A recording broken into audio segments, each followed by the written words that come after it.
Hello, my name is James Faulkner. I'm a chiropractor practicing in Essex in the UK now for the last 18 and a half years. I have just gone through the American Postural Institute live version.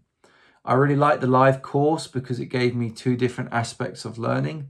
The first one was obviously the practical, interactive learning with fellow practitioners and with Dr. Krista herself.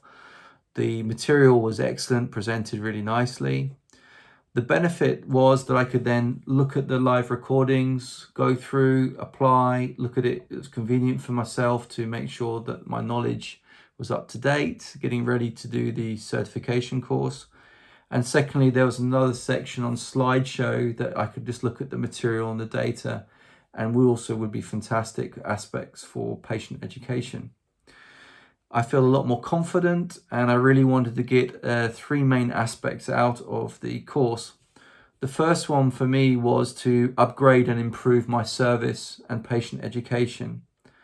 The second aspect was to improve my practical skills.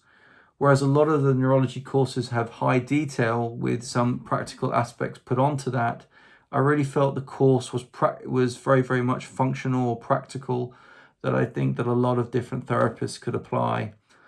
One of my surprising aspects was I'd feel very confident talking to different physios or sports therapists or physical therapists in relationship to what we're trying to achieve with the posture, the functional aspects of testing and the practical application of what we're going to do about it. So it increased, I think, in a multidisciplinary clinic, you'd have a lot more confidence and clear communication between practitioners, as well as also feeling a lot more confident to apply and communicate to your patients or clients. So from that aspect, brilliant. The last one for me was to increase my knowledge and wisdom. And I certainly feel a deeper understanding of what's going on. And I feel that I could apply that in my practice. I felt the course and the setup was really, really good, that actually I'm going to finish off another 2 certification programs and really improve posture to the community and be that expert that I always wanted to be for my patients. So if you're thinking about enrolling on the course, I really think it would be a very smart move. Thank you.